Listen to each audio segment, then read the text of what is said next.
Apakah Anda pernah disengat lebah? Oh tidak, sengatan itu yang terburuk.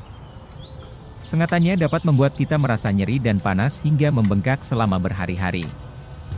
Namun tahukah kamu, sengatan ini juga buruk bagi lebah itu sendiri. Karena beberapa saat setelah sengatan dimulai, lebah tersebut akan mati.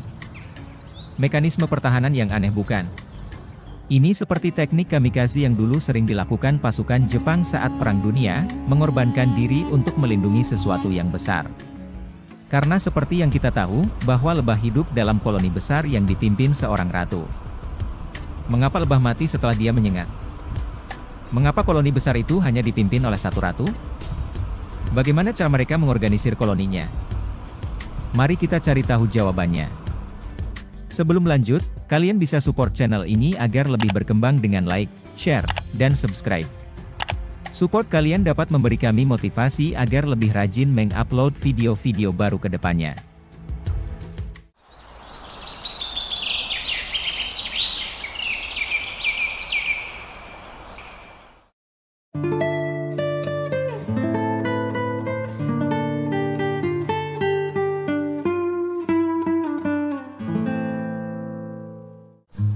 Lebah merupakan serangga yang menarik dan penting bagi ekosistem kita.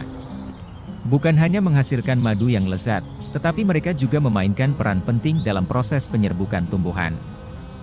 Kehidupan lebah dimulai ketika sekelompok lebah pekerja mencari tempat yang cocok untuk membuat sarang. Mereka akan mencari tempat yang aman dari predator dan elemen-elemen alam seperti hujan dan angin. Setelah mereka menemukan tempat yang cocok, mereka akan mulai membangun sarang mereka menggunakan lilin yang diproduksi oleh kelenjar lilin di perut mereka. Setelah sarang selesai dibangun, lebah pekerja akan mulai mencari nektar dan serbuk sari dari bunga untuk diambil kembali ke sarang. Mereka akan menempuh jarak jauh untuk menemukan bunga yang tepat, dan kemudian menggunakan lidah panjang mereka untuk mengumpulkan nektar dan menyimpannya dalam perut mereka. Serbuk sari kemudian menempel pada rambut mereka dan diambil kembali ke sarang sebagai makanan untuk larva. Lebah pekerja yang kembali ke sarang kemudian menyerahkan nektar dan serbuk sari kepada lebah ratu dan larva. Iya, koloni besar ini dipimpin oleh seorang ratu. Tapi berbeda dengan manusia, di dalam koloni lebah, ratu itu bukan yang paling berkuasa. Tugas utama ratu adalah bertelur dan menghasilkan keturunan baru. Jadi, dia tidak terlalu banyak terlibat dalam tugas-tugas sehari-hari di sarang. Tapi jangan salah, tugas ini penting untuk kelangsungan hidup koloni lebah. Ratu lebah adalah satu-satunya lebah betina yang dapat bertelur, dan dia bisa menghasilkan banyak sekali keturunan baru setiap harinya. Setelah telur diletakkan di dalam sel sarang, larva yang baru menetas akan diberi makan oleh lebah pekerja hingga siap menetas menjadi lebah dewasa. Selain bertelur, ratu juga memainkan peran penting dalam menjaga stabilitas koloni lebah. Dia mengeluarkan feromon, suatu zat kimia yang dapat mempengaruhi perilaku lebah pekerja lainnya. Feromon ini akan memberikan sinyal kepada lebah pekerja tentang apa yang harus mereka lakukan dan bagaimana mereka harus berinteraksi satu sama lain. Tugas utama ratu mungkin tidak sekeren tugas-tugas lebah pekerja yang bisa terbang jauh mencari sumber makanan atau membangun sarang. Tapi tugasnya tetap penting dalam menjaga kelangsungan hidup koloni lebah. Jadi, jangan anggap remeh ratu lebah ya. Karena jika ratu lebah itu tidak sengaja terjebak di sekitarmu, maka semua lebah dalam koloni bisa saja mengerumunimu. Yang namanya kehidupan pasti selalu ada masalah yang harus dihadapi. Hidup sebagai lebah tidak selalu mudah. Lebah pekerja harus waspada terhadap predator seperti laba-laba dan burung pemakan serangga, serta harus melawan kondisi cuaca yang ekstrim seperti hujan dan angin kencang. Mereka juga harus menemukan bunga-bunga yang cocok untuk menghasilkan madu yang berkualitas tinggi. Tetapi lebah terus bekerja tanpa lelah untuk memastikan kelangsungan hidup sarang dan memproduksi madu yang lezat. Tanpa lebah, banyak tumbuhan tidak akan terserbuk dan tidak akan dapat berkembang biak, yang dapat berdampak negatif pada ekosistem dan pertanian. Jadi, mari kita hargai keberadaan lebah dan peran penting mereka dalam lingkungan kita. Dengan memberikan lingkungan yang aman dan bunga-bunga yang bervariasi, kita dapat membantu memastikan populasi lebah terus berkembang dan ekosistem kita tetap seimbang.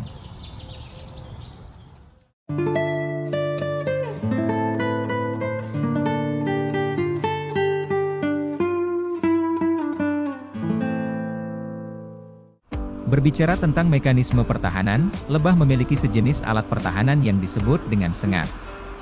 Sengat tersebut berbentuk seperti jarum dan terdapat pada bagian belakang tubuh lebah. Ketika lebah merasa terancam atau merasa sarangnya terancam, mereka akan menggunakan sengat mereka untuk membela diri. Ketika sengat lebah menancap ke dalam tubuh makhluk hidup lainnya, sengat tersebut akan melepaskan racun yang disebut dengan venom atau disebut bisa lebah. Bukan venom yang ini ya. Venom tersebut mengandung berbagai bahan kimia seperti histamin, serotonin, dan melitin yang dapat menyebabkan rasa sakit, peradangan, dan bahkan alergi pada orang yang terkena sengatan. Namun, setelah sengat lebah digunakan, sengat tersebut akan terlepas dari tubuh lebah dan menyebabkan kerusakan pada organ dalam lebah. Pada bagian dari usus, sistem saraf dan otot juga ikut terlepas ketika lebah mencoba menarik kembali sengat.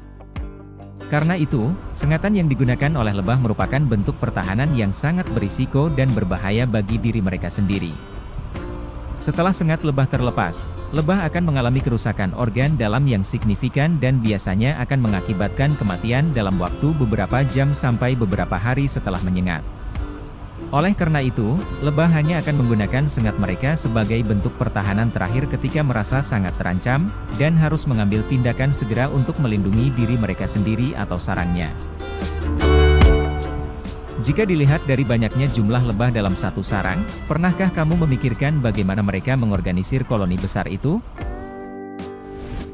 Kamu tahu, kalau lebah itu sebenarnya sangat hebat dalam mengorganisir koloninya. Mereka punya sistem yang terstruktur dan efisien dalam memastikan semua pekerjaan di sarangnya berjalan dengan lancar. Di dalam koloni lebah, ada satu lebah ratu yang bertanggung jawab untuk bertelur dan menghasilkan keturunan baru. Ada juga beberapa lebah jantan yang bertugas untuk mengawini ratu dan beberapa ribu lebah pekerja yang menangani berbagai tugas di dalam sarang. Setiap lebah pekerja diberikan tugas-tugas yang spesifik dan diatur dengan sangat teratur. Misalnya, ada lebah yang bertugas untuk mengambil nektar dari bunga. Ada yang bertanggung jawab untuk memproduksi lilin untuk membangun sarang, dan ada yang bertugas untuk menjaga sarang dan menjaga agar suhu di dalam sarang tetap stabil. Menariknya, lebah pekerja bisa saling berkomunikasi satu sama lain tentang tugas-tugas yang perlu dikerjakan. Mereka menggunakan gerakan tubuh dan bau feromon khusus untuk memberikan sinyal kepada lebah lain tentang tugas yang harus mereka kerjakan.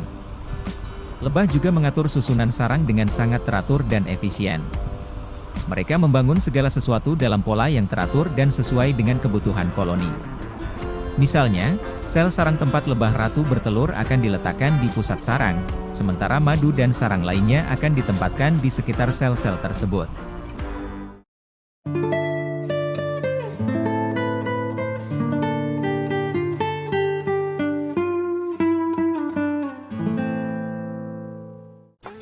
Intinya, lebah memiliki sistem yang sangat terstruktur dan efisien dalam mengorganisir koloninya. Mereka saling berkomunikasi dan bekerja sama untuk memastikan bahwa semua tugas dikerjakan dengan baik dan sarang berjalan dengan lancar. Hebat bukan? Bagaimana menurut kalian tentang video kami? Silahkan curahkan pendapat kalian di kolom komentar. Terima kasih telah menonton video kami. Untuk mensupport channel ini agar lebih berkembang silahkan like, share, dan subscribe. Sampai jumpa di video yang lainnya.